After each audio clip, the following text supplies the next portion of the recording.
পাশ হয়েছে ভূমি অপরাধ প্রতিরোধ ও প্রতিকার আইন 2023 সনের 36 নং আইন। এটি সুপ্রিয় দর্শক মণ্ডলী, এই আইনের 8 ধারায় অবৈধভাবে দখলচ্যুত ব্যক্তির দখল পুনরুদ্ধারের ব্যাপারে বিস্তারিতভাবে আলোচনা করা হয়েছে। আমাদের সমাজে এখন অনেক নিরীহ অসহায় মানুষকে দেখা যায় যে জমি হারিয়ে পথে পথে ঘুরছেন, আদালত প্রান্তরে ঘুরতে ঘুরতে জুতোর তলি ক্ষয় হয়ে গেছে। এমনও দেখা যায় যে কোনো জমি নিয়ে মামলা মোকদ্দমা চলতে চলতে সেই মামলা খরচ জোগাতে একসময় সেই জমির সমপরিমাণের টাকা খরচ হয়ে যায়। সেই সব হতদরিদ্র, হতাশাগ্রস্ত, বিপদগ্রস্ত এবং দখলচ্যুত ব্যক্তিদের জন্য ভূমি অপরাধ প্রতিরোধ ও প্রতিকার আইন 2023 একটি রক্ষা কবচ হিসেবে পাশ হলো সংসদে। সুপ্রিয় দর্শক মণ্ডলী, আসুন জেনে নেওয়া যাক যে কিভাবে দখলচ্যুত ব্যক্তি এই আইনের 8 ধারা অনুসারে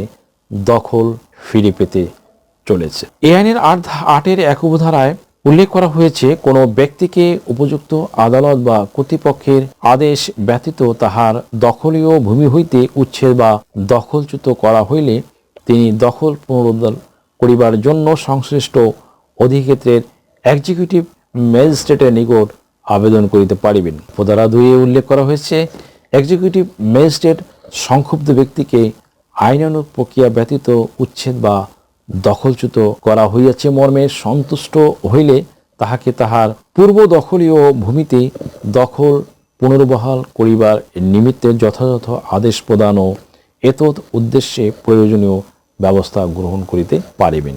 উপধারা 3-এর উপধারা 2-এর অধীন ব্যবস্থা গ্রহণ করিবার জন্য উভয় পক্ষের বক্তব্য গ্রহণ ও সরেজমিন তদন্ত করিতে হইবে। তবে শর্ত থাকে যে যথাযথভাবে নোটিশ জারি করা সত্ত্বেও কোনো পক্ষ ইচ্ছাকৃতভাবে অনুপস্থিত থাকিলে সরেজমিনে তদন্ত ও প্রয়োজনীয় অনুসন্ধান করিবার পর লিখিত আদেশ প্রদান করা যাইবে।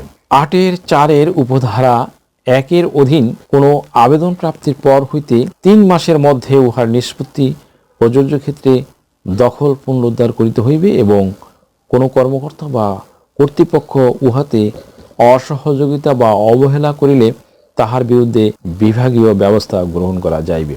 ধারা 8-এর উপধারা 5-এর উপধারা 1-এর অধীন সংক্ষুব্ধ কোনো ব্যক্তি নিজে বা তৎকর্তৃক নিয়োজিত কোনো ব্যক্তির মাধ্যমে মামলা পরিচালনা করিতে পারিবেন।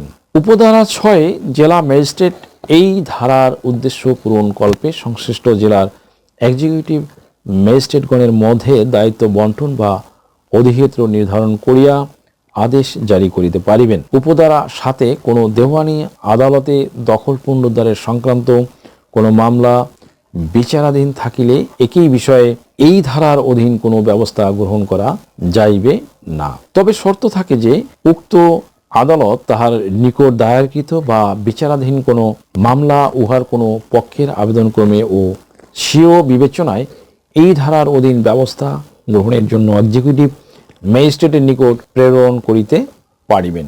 সুপ্রিয় দর্শক মণ্ডলী, উপধারা 8-এ রয়েছে এই ধারার অধীন ব্যবস্থা গ্রহণের অন্যান্য পদ্ধতি বিধি দ্বারা নির্ধারিত হইবে। তবে শর্ত থাকে যে অনুরূপ বিধি প্রণীত না হওয়া পর্যন্ত ফৌজদারি কার্যবিধির ধারা 145-এর বিধান অনুসরণ করিয়া ব্যবস্থা গ্রহণ করা যাইবে। সুপ্রিয় দর্শক মণ্ডলী, অবশ্যই এখন আর 145 ধারার বিধান অনুসরণ করতে হবে না, কারণ ইতিমধ্যে এই আইনটি পাশ হয়ে অলরেডি এর বিধিও পাশ হয়ে জারি হয়ে গেছে। সো দ্যাটস ওয়াই আর কোনো চিন্তার কারণ নেই। সুপ্রিয় দর্শক মণ্ডলী, আপনারা ভূমি অপরাধ প্রতিরোধ ও প্রতিকার আইন 2023 এর 8 ধারা অনুযায়ী নির্বাহী ম্যাজিস্ট্রেট বরাবরে আবেদন করে আপনাদের দখলচ্যুত ভূমি দখল পুনরুদ্ধার করতে পারবেন।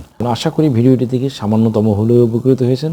যদি ভিডিওটি আপনাদের সামান্যতম উপকারে আসে তাহলে রিকোয়েস্ট করব চ্যানেলটি লাইক, শেয়ার, কমেন্টস এবং সাবস্ক্রাইব করে পাশে থাকা বেল আইকনটি প্রেস করে দিন, যাতে পরবর্তী ভিডিওর নোটিফিকেশনটি খুব সহজেই পেয়ে যান। সো আজকের মতো এখানেই শেষ করছি। দেখা হবে অন্য কোনো দিন, অন্য কোনো ভিডিওতে, অন্য কোনো আইনি কন্টেন্ট নিয়ে। সেই পর্যন্ত সকলে ভালো থাকুন, সুস্থ থাকুন, নিরাপদে থাকুন। আবারও সবাইকে ধন্যবাদ জানিয়ে এখানেই শেষ করছি। আল্লাহ হাফেজ।